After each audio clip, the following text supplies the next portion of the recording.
Welcome to వార్తా 9 news. ముందుగా headlines చూద్దాం.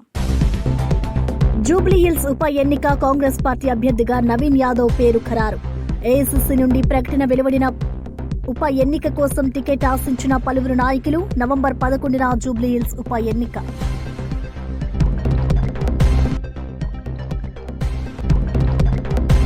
జూబ్లీ హిల్స్ లో బీఆర్ఎస్ గెలిస్తేనే ప్రభుత్వానికి చెక్ పడుతుంది. కేటీఆర్, హరీష్ రావు ఉప ఎన్నికలపై కేటీఆర్, హరీష్ రావు దిశానిర్దేశం. కాంగ్రెస్ ప్రభుత్వంపై ప్రజల్లో వ్యతిరేకత ఉందని వ్యాఖ్య. ఎన్నికల ఇన్ఛార్జీలు సమన్వయంతో పనిచేయాలని సూచన. నవీ ముంబై అంతర్జాతీయ విమానాశ్రయం మొదటి దశను ప్రారంభించిన ప్రధాని మోదీ. ప్రతి ఒక్కరూ స్వదేశీ మంత్రాన్ని పాటించాలని ప్రజలకు పిలుపు. దేశీయ వస్తువుల వాడకంతోనే అభివృద్ధి, ఉద్యోగాల కల్పన సాధ్యమని స్పష్టం. ముంబై ఉగ్రదాడి తర్వాత యూపీఏ ప్రభుత్వం బలహీనంగా వ్యవహరించిందని విమర్శ. మహిళల వరల్డ్ కప్ లో వరుసగా మూడోసారి ఓడిన పాకిస్తాన్. 107 పరుగుల భారీ తేడాతో పాక్ ను చిత్తు చేసిన ఆస్ట్రేలియా. సెంచరీతో ఆస్ట్రేలియాను ఆదుకున్న బెత్ మూనీ. అజయ హాఫ్ సెంచరీతో మెరిసిన ఆలనా కింగ్. జూబ్లీ హిల్స్ అసెంబ్లీ నియోజకవర్గం ఉప ఎన్నికకు కాంగ్రెస్ పార్టీ తమ అభ్యర్థిగా నవీన్ యాదవ్ పేరును ఖరారు చేసింది. దీనికి సంబంధించిన ఏఐసీసీ అధికారిక ప్రకటనను విడుదల చేసింది. జూబ్లీ హిల్స్ ఉప ఎన్నిక టికెట్ కోసం అధికార పార్టీ నుంచి పలువురు ఆశావాహులు పోటీ పడ్డారు.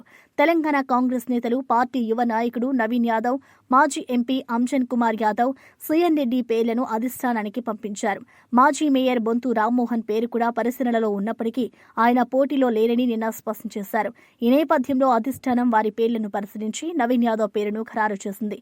జూబ్లీ హిల్స్ అసెంబ్లీ స్థానానికి ఉప ఎన్నికల షెడ్యూల్ను ఎన్నికల సంఘం నిన్న విడుదల చేసింది. నవంబర్ 11వ తేదీన పోలింగ్ జరగనుండగా 14న ఓట్ల లెక్కింపు ఉంటుంది. సిట్టింగ్ ఎమ్మెల్యే మాగంటి గోపీనాథ్ మరణించడంతో జూబ్లీహిల్స్ ఉప ఎన్నిక అనివార్యమైంది. జూబ్లీహిల్స్ ఉప ఎన్నికల్లో బీఆర్ఎస్ గెలుపొందినప్పుడే రాష్ట్ర ప్రభుత్వానికి అడ్డుకట్ట వేయగలమని BRS working president KTR, senior MLA Harish Rao స్పష్టం చేశారు. ఉప ఎన్నికల్లో ఐక్యంగా పనిచేసి పార్టీ అభ్యర్థి మాగంటి సునీత విజయానికి కృషి చేయాలని వారు పిలుపునిచ్చారు. జూబ్లీహిల్స్ ఉప ఎన్నికలపై కేటీఆర్, హరీష్ రావు పార్టీ నేతలకు దిశానిర్దేశం చేశారు. ఈ సందర్భంగా వారు మాట్లాడుతూ కాంగ్రెస్ ప్రభుత్వంపై ప్రజల్లో వ్యతిరేకత నెలకొందని అన్నారు. దీనిని సమర్థవంతంగా ఉపయోగించుకోవాలని సూచించారు. ఎన్నికల బాధ్యతలు అప్పగించిన మాజీ మంత్రులు, ఎమ్మెల్యేలు, ఎమ్మెల్సీలు, ఇన్ఛార్జీలు సమన్వయంతో పనిచేయాలని అన్నారు. ఎవరికి అప్పగించిన పనులకు వారు పూర్తి స్థాయిలో బాధ్యత వహించాలని తెలిపారు. బీర్లు తయారు చేసి అమ్మే దుకాణం పెట్టారట.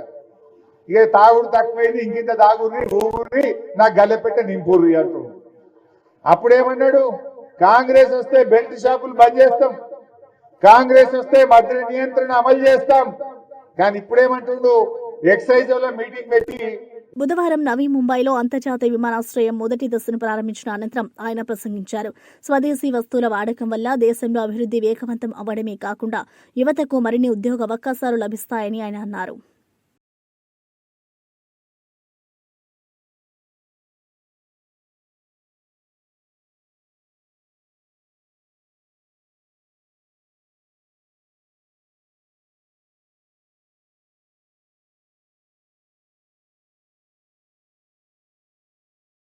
ఆంధ్రప్రదేశ్లో పెట్టుబడుల కొత్త చరిత్ర సృష్టించబడింది. విశాఖలో 87,520 కోట్లతో రైడెన్ ఇన్ఫోటెక్ భారీ డేటా సెంటర్ ఏర్పాటుకు ఆమోదం లభించింది. మొత్తం 1,14,824 కోట్ల పెట్టుబడులకు 11వ ఎన్ఐపిబి సమావేశంలో సీఎం చంద్రబాబు అధ్యక్షతన గ్రీన్ సిగ్నల్ ఇచ్చారు. ఈ 26 మెగా ప్రాజెక్టుల ద్వారా 67,218 మందికి ఉద్యోగ అవకాశాలు లభించనున్నాయి. అంతేకాకుండా ప్రతి మెగా ప్రాజెక్టుకు ప్రత్యేక అధికారులను నియమించాలని ప్రభుత్వం నిర్ణయించింది. ఇప్పటి వరకు 11 ఎస్ఐపిబిల ద్వారా 7.07 లక్షల కోట్ల పెట్టుబడులు ఆమోదం పొందగా 6.20 లక్షల ఉద్యోగాలు సృష్టించబడ్డాయి. ఈ నిర్ణయాలతో ఏపీ పెట్టుబడుల కేంద్రంగా అవతరించబోతుందని పరిశ్రమ వర్గాలు అభిప్రాయపడుతున్నాయి.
తెలంగాణ రాష్ట్ర రవాణా సంస్థపై బీఆర్ఎస్ ప్రభుత్వం చేసిన నిర్లక్ష్యాన్ని మంత్రి పొన్నం ప్రభాకర్ తీవ్రంగా విమర్శించారు.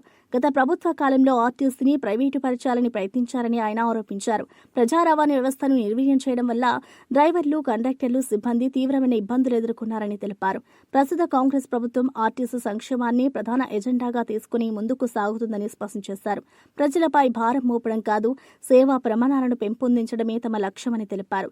తెలంగాణ ప్రజలకు సౌకర్యవంతమైన, భద్రతమైన బస్సు సౌకర్యాలు అందించడమే ప్రభుత్వ ధ్యేయమని మంత్రి వివరించారు. అవసరానికి అనుగుణంగా నూతన బస్సులు కొనుగోలు చేయడము,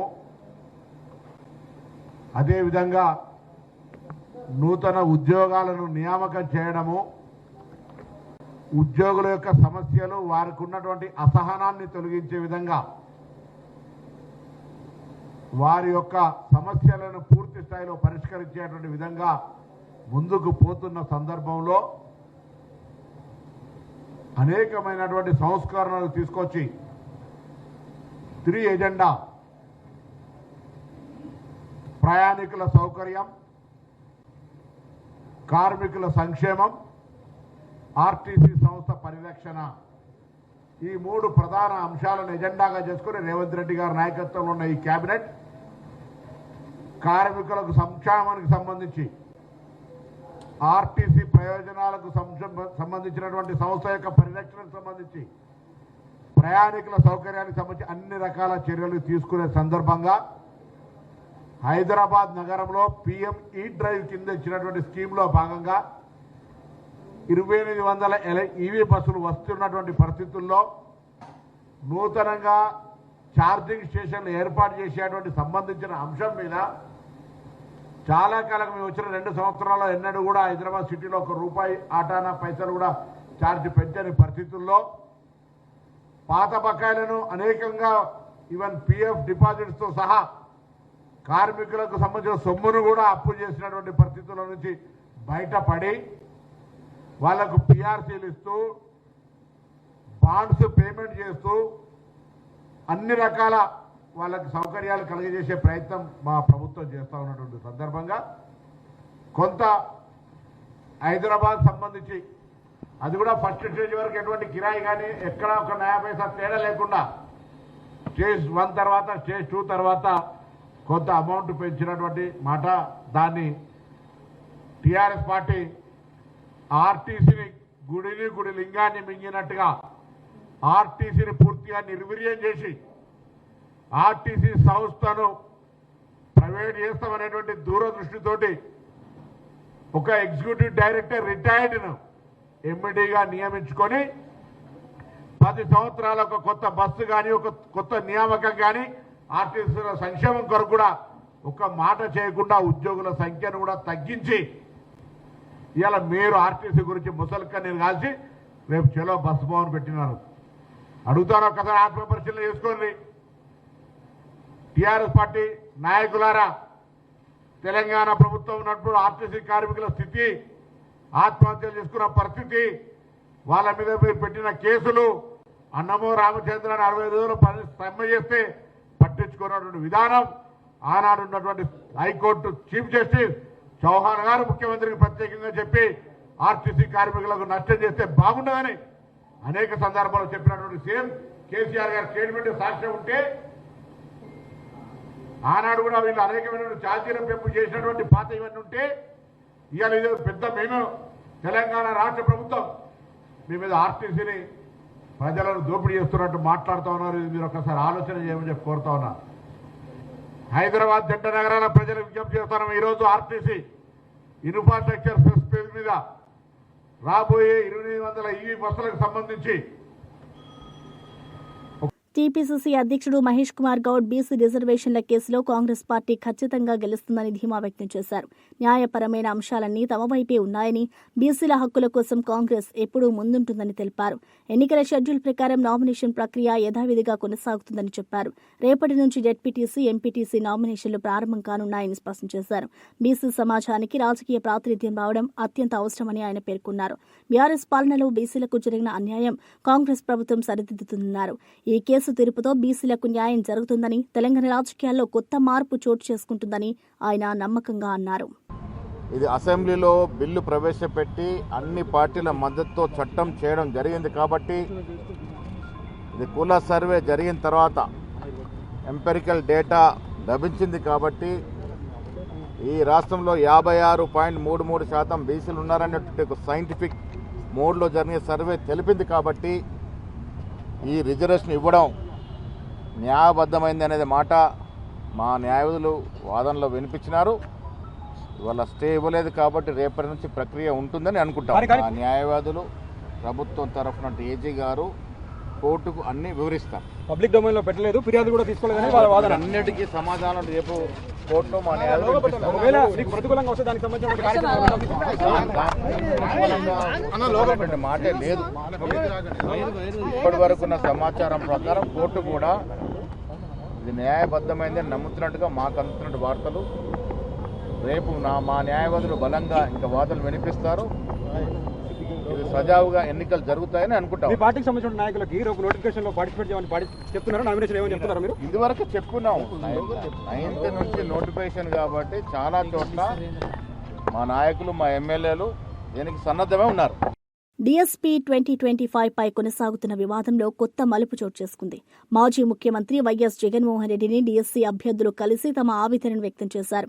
ప్రభుత్వం విడుదల చేసిన జీవో 77 రద్దు చేయాలని, ఒక పేపర్తో రీనోటిఫికేషన్ జారీ చేసి పరీక్ష నిర్వహించాలని తమ డిమాండ్ను వివరించారు. నార్మలైజేషన్ పేరుతో మార్కులు కలిపే విధానం అన్యాయమని, ఇది విద్యార్థుల భవిష్యత్తును దెబ్బతీస్తుందని అభ్యర్థులు ఆగ్రహం వ్యక్తం చేశారు. ఈ అంశంపై ప్రభుత్వంపై ఒత్తిడి తీసుకురావాలని వైఎస్ జగన్ కోరారు. అభ్యర్థుల సమస్యలను శ్రద్ధగా విన్న జగన్ తగిన చర్యల కోసం పార్టీ స్థాయిలో చర్చిస్తామని హామీ ఇచ్చారు.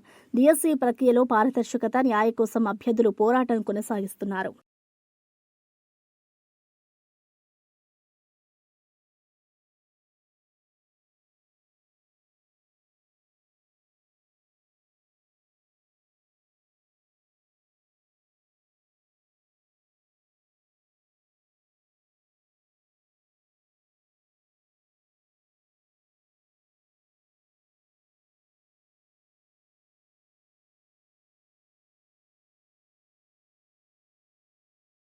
బీసీ రిజర్వేషన్ల అంశంపై హైకోర్టు న్యాయవాదులు స్పష్టతనిచ్చారు.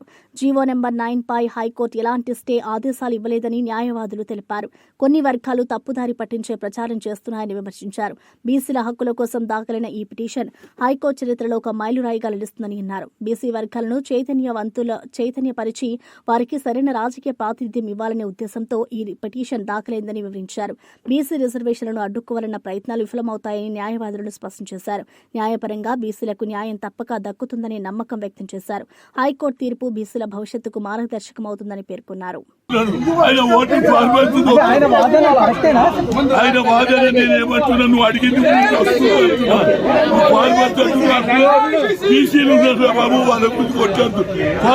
పేదల సంక్షేమంపై జగన్ వైఖరిని ఎంపీ బైరెడ్డి సబ్రే ధ్వజమెత్తారు. పేదలకు అధునాతన వైద్య సదుపాయాలు కల్పించేందుకు ప్రభుత్వం ఉచిత మెడికల్ సీట్లు ఇస్తే దానిపై రచ్చబండలో రచ్చ చేయడం జగన్ రాజకీయ పతనమని వ్యాఖ్యానించారు. పేదల కోసం సూపర్ స్పెషాలిటీ ఆసుపత్రులు నిర్మిస్తే వాటిని కట్టొద్దని, కోట్ల సంతకాల డ్రామాలు చేయడం ఏ విధమైన బాధ్యతాయుత రాజకీయమో అని ప్రశ్నించారు. రాష్ట్ర అభివృద్ధికి వ్యతిరేకంగా పనిచేస్తూ టైంపాస్ రాజకీయాలు చేస్తున్నారని విమర్శించారు. ప్రజల ప్రయోజనాలను మించిన రాజకీయాలు ఎవరికి ఉపయోగపడవని హెచ్చరించారు. పేదవాడి ఇంటికి ఆరోగ్య భద్రత అందించడమే తమ ప్రభుత్వ లక్ష్యమని బైరెడ్డి స్పష్టం చేశారు. ఏది ఎప్పుడో శాంక్షన్ అయిన మెడికల్ కాలేజీలకు నాకు తెలుసు, ఒక డాక్టర్ కావాలంటే 24 గంటల్లో 20 గంటలు కష్టపడాలా. 20 గంటలు ఏమి నిద్ర తిండి లేకుండా కష్టపడు. మీకా ఉండేది ప్రేమ ఒకటే మీరందరూ అర్థం చేసుకోవాలా. ఈ రోజు పీపీపీ కింద మెడికల్ కాలేజెస్ వస్తే కనుక ఒక ఆధునిక వ్యవస్థ ఏర్పాటవుతుంది. ఎక్కడికో వెళ్లాల్సిన అవసరం లేదు. పేదవాడు ఇక్కడే ట్రీట్మెంట్ చేసుకోవచ్చు. ఏఐ కానివ్వండి, లేకపోతే మన పిల్లలకు మెడికల్ కాలేజ్ పిల్లలకు మాకు తెలుసు ఎట్లా ఉంటుంది. గవర్నమెంట్ కాలేజ్ లో కరెక్ట్ గా సదుపాయాలు లేక మేము ఎట్లా కష్టపడతాము, స్టూడెంట్స్ గా ఎట్లా కష్టపడ్డాము అని మాకు తెలుసు. మోడర్నైజేషన్ వద్దా, పీపీపీ కింద వస్తే మనకు మంచి జరుగుతుందే తప్ప ఎక్కడా కూడా నష్టం. ఈరోజు 16వ తేదీన మన ప్రైమ్ మినిస్టర్ నరేంద్ర మోడీ గారు వస్తున్నారు. అది ఎంతో పెద్ద అచీవ్మెంట్. ఆయన వచ్చారు అంటే, అడుగు పెట్టారు అంటే ఖచ్చితంగా మన రాష్ట్రం అభివృద్ధి చెందుతుంది. ముఖ్యంగా మా నంద్యాల జిల్లా, మా శ్రీశైలం గుడి అభివృద్ధి చెందుతుంది. అందుకు భాగంగా వీళ్ళు డైవర్షన్ పాలిటిక్స్ చేస్తున్నారే తప్ప ఇంకా అయితే ఏమీ లేదు. అదే సమయంలో ధర్నాలంట, రచ్చబండ కార్యక్రమాలు. ఎందుకు పెడతారండి రచ్చబండ కార్యక్రమాలు? నాకైతే అర్థం కావడం. ఈ ఇష్యూ పైన కోటి సంతకాలు ఈ ఇష్యూ పైన పెడతారు. మరి ఏం జరుగుతుందో అర్థం కావట్లేదు. కానీ దయచేసి మీరు అభివృద్ధి వైపు వెళ్తున్న అనకాపల్లి పర్యటనకు సంబంధించిన వివాదంపై వైఎస్సార్సీపీ నాయకురాలు విడుదల రజని స్పందించారు. కూటమి ప్రభుత్వానికి జగన్పై భయం పట్టుకుందని, అందుకే పర్యటనకు అనవసర ఆంక్షలు విధిస్తున్నారని ఆమె విమర్శించారు. ప్రజల్లో జగన్కి ఉన్న ఆదరణ చూసి అధికార పక్షం గందరగోళానికి గురవుతుందని అన్నారు. ఎన్ని అడ్డంకులు సృష్టించినా జగన్ అనకాపల్లికి రావడం ఖాయమని రజని స్పష్టం చేశారు. ప్రజా సమస్యలను తెలుసుకునేందుకు, అభివృద్ధి కార్యక్రమాలపై మాట్లాడేందుకే జగన్ పర్యటన చేస్తున్నారని ఆమె వివరించారు. ఈ పర్యటన మరోసారి వైఎస్సార్సీపీ బలాన్ని చాటుతుందని వ్యాఖ్యానించారు. రాజకీయ భయంతో ప్రజాస్వామ్య హక్కులను అణచివేయరాదని రజని హెచ్చరించారు. ఎక్కువ వాళ్ళ ఇంటెలిజెన్స్ కి ఎక్కువ మంది పార్టిసిపేట్ చేస్తారు. విశాఖపట్నం నుంచి పెద్ద ఎత్తున కూడా ప్రజలు వచ్చి మద్దతు తెలుపుతూ ఉంటారు, ప్రజలు వచ్చి కలుస్తూ ఉంటారు. అలాగే బల్క్ డ్రగ్స్ పార్క్ సంబంధించినటువంటి సమస్య కావచ్చు, Vizag steel plant privatisation related issues కావచ్చు, అలా ఇంకా వచ్చేటువంటి నంబర్ ఆఫ్ ఇష్యూస్ ఉన్నాయి. రైతులు రోడ్డెక్కారు, టీచర్లు రోడ్డెక్కారు, డాక్టర్లు రోడ్డెక్కారు, అందరూ రోడ్డెక్కుతూ ఉన్నారు. విత్ ఇన్ షార్ట్ టైం ఇంతమంది రోడ్డెక్కి కూటమి ప్రభుత్వం మీద వ్యతిరేకత చూపిస్తున్నారు. కాబట్టి వీళ్ళకు ఉన్నటువంటి కన్సర్న్స్ అన్నీ కూడా జగన్మోహన్ రెడ్డి గారితో షేర్ చేసుకుందామని, మా నాయకుడు మాకు మేలు చేస్తాడనే నమ్మకంతో వచ్చి అందరూ కలుస్తారు. కాబట్టి భయం వేస్తుంది ఈ కూటమి ప్రభుత్వానికి. ఆ భయం పట్టుకొని ఇంటెలిజెన్స్లు వాళ్ళకు వచ్చినటువంటి సమాచారం మేరకు ఇవన్నీ కూడా ఆంక్షలు విధిస్తూ ఉన్నారు. బట్ ఏ ఆంక్షలు ఎలా విధించినా ఏదేమైనా జగన్మోహన్ రెడ్డి గారి రాక ఖాయం. రేపు నర్సీపట్నం కాలేజ్ విజిట్ చేస్తారు, వాస్తవాలు ప్రజలకు తెలియజేసుకుంటారు. నకిలీ మద్యం కేసుపై వైఎస్సార్సీపీ ఎంపీ మిథున్ రెడ్డి ఘాటు వ్యాఖ్యలు చేశారు. ఈ కేసులో టీడీపీ నేతలే దొరికిపోయారని, తప్పులు చేసిన వారిని కోవట్లు అంటున్న వారు తమ ప్రభుత్వంలో ఉన్న వైసీపీ మాజీ నేతల సంగతింటని ప్రశ్నించారు. వారి మంత్రులు, ఎంపీలు, ఎమ్మెల్యేలు కోవట్లేనా అని మిథున్ రెడ్డి ఎద్దేవా చేశారు. నకిలీ మద్యం వ్యవహారంలో టీడీపీకి నైతిక హక్కు లేదని పేర్కొన్నారు. ప్రజలను తప్పుదోవ పట్టించే ప్రయత్నాలు విఫలమవుతాయని హెచ్చరించారు. నిజం బయటపడినప్పుడు ప్రజలు తీర్పు ఇస్తారని, వైసీపీ ఎల్లప్పుడూ చట్టం పక్షానే ఉందని మిథున్ రెడ్డి స్పష్టం చేశారు. కేసులు పెట్టే పరిస్థితి చూస్తూనే ఉన్నాము. 2014-19లో కూడా తప్పుడు కేసు పెట్టి జైల్లో పెట్టడం జరిగింది.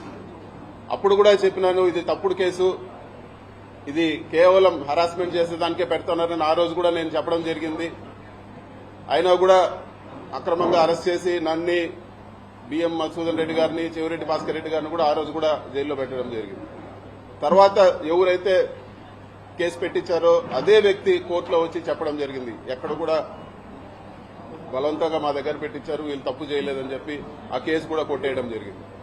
అంతేకాదు, అంతకుముందు తెలుగుదేశం అధికారంలో ఉన్నప్పుడు కూడా నేను ఇంజనీరింగ్ కాలేజీలో చదివేటప్పుడు కూడా నా జీవితంలో మొట్టమొదటి కేసు పెట్టింది తెలుగుదేశం ప్రభుత్వం. తెలుగుదేశం ప్రభుత్వం ఎప్పుడున్నా కూడా ఇటువంటి హరాస్మెంట్ చూస్తూనే ఉన్నాము.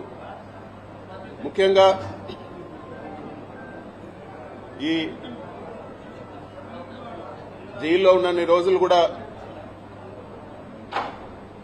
ఈ కష్టకాలంలో అండగా నిలబడిన మా పార్టీ అధ్యక్షులు జగన్మోహన్ రెడ్డి గారికి, అదేవిధంగా మా పార్టీ గౌరవ పెద్దలకు, మా పార్టీ క్యాడర్కి అందరూ కూడా వెన్నంటుండి సపోర్ట్గా ఉన్న ప్రతి అందరికి కూడా మనస్ఫూర్తిగా నేను ధన్యవాదాలు తెలియజేస్తా ఉన్నాను. ఈ కేసు పెట్టి సాధించింది ఏమీ లేదు, ఒక పైశాచిక ఆనందం పొందడం తప్పితే, అదేవిధంగా మా తల్లిదండ్రుల్ని మానసికంగా వేధించడం ఒకటి సాధించినారు తప్పితే ఈ కేసు వల్ల సాధించింది ఏమీ లేదు. కోర్టు నుంచి వెసులుబాటు పొందిన తర్వాత కేసు వివరాలన్నీ కూడా వివరంగా మరొకసారి నేను మాట్లాడతానని చెప్పి కూడా మీకు అందరు కూడా తెలియజేస్తా ఉన్నాను. చివరిగా చెప్పేది ఏమంటే, మీరు కేసులు పెట్టినా లేకపోతే ఇంకోటి పెట్టినా మేము వెనక్కు తగ్గే ప్రసక్తే లేదు. ఖచ్చితంగా గట్టిగా ఇంకా రెట్టింపు ఉత్సాహంతో పోరాడతామని చెప్పి కూడా నేను తెలియజేస్తా ఉన్నాను. ఎక్కడ కూడా వైఎస్ఆర్ పార్టీ క్యాడర్ గాని లేకపోతే నాయకులు గాని ఎక్కడ కూడా ఆధారపడే పరిస్థితి ఉండదని చెప్పి కూడా నేను తెలియజేస్తా ఉన్నాను. ఇవన్నీ కూడా ప్రజలు గమనిస్తా ఉన్నారు. ఇవన్నీ కూడా ఒక డైవర్షన్ టాక్టిక్స్ లో భాగమే అని చెప్పి కూడా అందరూ కూడా గమనించాలని చెప్పి కూడా నేను కోరుతా ఉన్నాను. ప్రభుత్వం చేయాల్సిన పనులు పక్కన పెట్టి ఏదో ఒక అభూత కల్పన చేసి రకరకాల కేసులు పెట్టి నాయకులందరినీ కూడా జైళ్లలో పెట్టి, సంబంధం ఉన్నా లేకపోయినా ఎట్లంటే అట్లా జైళ్లలో పెట్టి, ఇదంతా కూడా వాళ్ళు చేయాల్సిన పనుల నుంచి డైవర్షన్ చేసే పరిస్థితి ఉందని చెప్పి కూడా మనం అందరం కూడా తెలుసుకోవాలని చెప్పి కూడా నేను తెలియజేస్తా ఉన్నాను. ఈ మొత్తం ఎపిసోడ్ లో అండగా నిలబడిన ప్రతి ఒక్కరికి కూడా నేను మనస్ఫూర్తిగా అందరూ కూడా పేరు పేరున ధన్యవాదాలు తెలుపుకుంటాను. నెల్లూరు జిల్లాలో కల్తీ మద్యం ముప్పు తీవ్ర స్థాయికి చేరిందని కార్యకర్త కాకాని పూజిత ఆందోళన వ్యక్తం చేశారు. ఎక్సైజ్ సూపరింటెండెంట్ కార్యాలయం ఎదుట నిరసన చేపట్టిన ఆమె రాష్ట్ర వ్యాప్తంగా కల్తీ మద్యం తాగి ఎన్నో మంది ప్రాణాలు కోల్పోతున్నారని తెలిపారు. జిల్లాలో మద్యం ఏరులై పారుతున్నా ఎక్సైజ్ అధికారులు పట్టించుకోవడం లేదని విమర్శించారు. గ్రామాల నుంచి పట్టణాల దాకా విచ్చలవిడిగా బెల్ట్ షాపులు నడుస్తున్నాయని, పగలు రాత్రి మద్యం విక్రయాలు జరుగుతున్నా ఎవరూ ఆపడం లేదని ఆగ్రహం వ్యక్తం చేశారు. మద్యం, గాంజా విక్రయాలు నియంత్రణ లేకుండా సాగుతుండటంతో హత్యలు, నేరాలు పెరుగుతున్నాయని పూజిత పేర్కొన్నారు. ప్రజల ప్రాణాలను కాపాడేందుకు ప్రభుత్వం తక్షణ చర్యలు తీసుకోవాలని ఆమె డిమాండ్ చేశారు. ప్రజలు కల్తీ మద్యం వల్ల ప్రాణాలు కోల్పోతున్నారు. నెల్లూరు జిల్లాకు సంబంధించి ఈరోజు ఆ కల్తీ మద్యం గురించి మహిళలందరం కలిసి వచ్చి పోరాటం చేసి ఎక్సైజ్ ఆఫీసులో వినతి పత్రం ఇచ్చి దానికి తగిన చర్యలు తీసుకోమని కూడా ఆఫీసర్లను అడగడం జరిగింది. అయితే ఈరోజు మనం చూస్తున్నాం, మద్యం ప్రతి దగ్గర ఏర్లైపోతుంది. ప్రతి ఊర్లో ఊరూరా బెల్ట్ షాపులు వచ్చాయి. ఏ సమయంలో పడితే ఆ సమయంలో మద్యం సేవించి, కల్తీ మద్యం సేవించి ప్రజలు ఆ కల్తీ మద్యం వల్ల మనసు చెడిపోయి మానసికంగా ఎంతో ఒత్తిడికి, ఉద్రేకానికి లోనయ్యి మహిళలని వేధించడం, కొట్టడం, రకరకాలైన అత్యాచారాలు చేయడం వాళ్ళ కంట్రోల్లో కూడా లేదనమాట. మద్యం సేవిస్తున్నారు, ఎప్పుడు పడితే అప్పుడు సేవిస్తున్నారు. మద్యం పాలసీల్లోనే ఎన్నో లోపాలుంటే దాని మీద ఈరోజు మళ్ళీ కల్తీ మద్యం తీసుకొని రావడం, దానివల్ల ప్రజల ప్రాణాలు, ఆడవాళ్ళ భద్రత మీద కూడా ఎంతో ప్రమాదం ఏర్పడుతుంది. ఈరోజు ఎవరైతే ఈ ప్రభుత్వం ఆ రోజు ఏమనింది, జగన్మోహన్ రెడ్డి గారు ప్రత్యేకమైనటువంటి పాలసీలు తీసుకొచ్చి ఆయన హయాంలో ప్రభుత్వం నడిపింది మద్యాన్ని, మద్యం షాపుల్ని. కాబట్టి ఏ రకమైన అవతవక లేకుండా జాగ్రత్తగా పరిమితి అయిన టైము, ఎప్పుడు పడితే అప్పుడు దొరకకుండా, ఇప్పుడు కాబట్టి ఎక్కడ పడితే అక్కడ ఎప్పుడు పడితే అప్పుడు దొరుకుతున్నాయి మద్యం. అట్లా కాకుండా ఇంత టైంలో చేసింది. దానికి సెబ్ అనే ఒక స్పెషల్ ఎన్ఫోర్స్మెంట్ బ్యూరో పెట్టి దాని ద్వారా ఎక్కడా కూడా మద్యంలో లిక్కర్ పాలసీలో చిన్న తప్పులు కూడా జరగకుండా నడిపితే అది స్కామ్ అన్నారు చంద్రబాబు నాయుడు గారు. అదే ఈరోజు ఎక్సైజ్ ఆఫీసర్లు మీ మద్యం స్కామ్ని పట్టుకుంటే ఏమీ సమాధానం చెప్పట్లేదు. మీ ప్రభుత్వంలో కల్తీ మద్యం దొరికిందండి, దాని గురించి ఏమి చర్యలు తీసుకున్నారంటే ఏమీ లేదు. రకరకాలమైన డైవర్షన్ పాలిటిక్స్, మద్యం పాలసీల్లో ఎంత అసంతృప్తి ఉంది, ఆడవాళ్ళకి ఎంత దిగజారిపోయింది మద్యం పాలసీలు చేయడంలో ఈ ప్రభుత్వం అని అనేకమైన సందర్భాల్లో చెప్పాం. ఆ పాలసీలే మార్చాలి అని అంటే. కాకినాడలో జరిగిన దురదృష్టకర ఘటనపై రాష్ట్ర హోంమంత్రి అనిత స్పందించారు.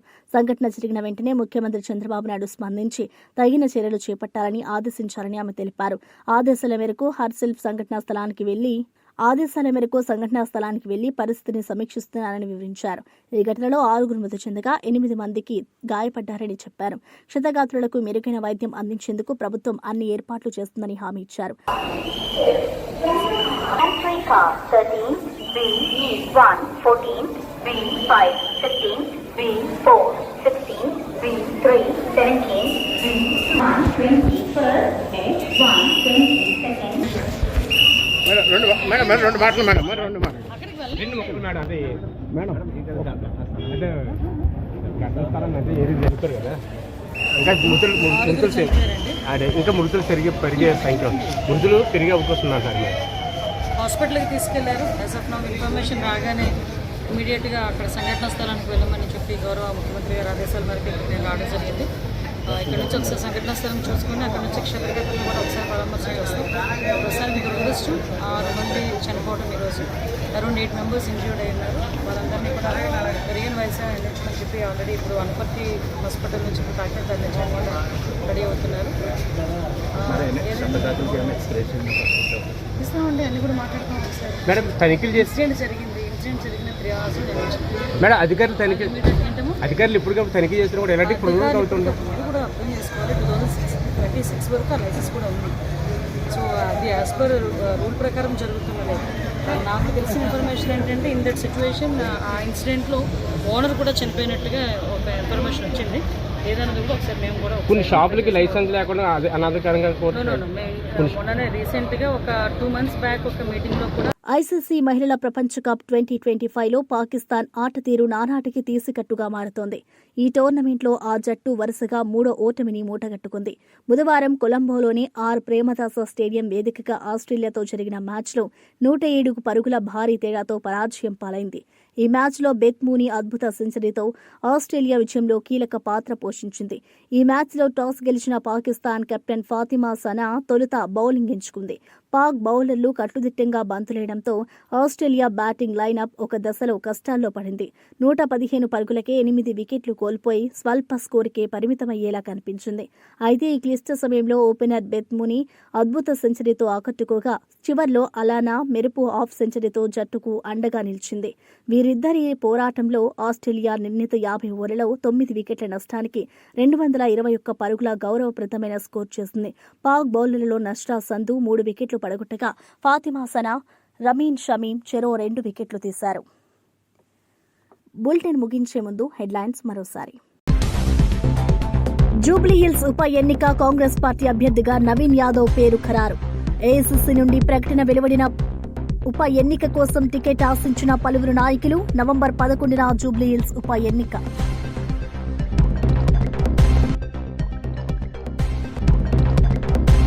జూబ్లీహిల్స్ లో బీఆర్ఎస్ గెలిస్తేనే ప్రభుత్వానికి చెక్ పడుతుంది. కేటీఆర్, హరీష్ రావు ఉప ఎన్నికలపై కేటీఆర్, హరీష్ రావు దిశానిర్దేశం.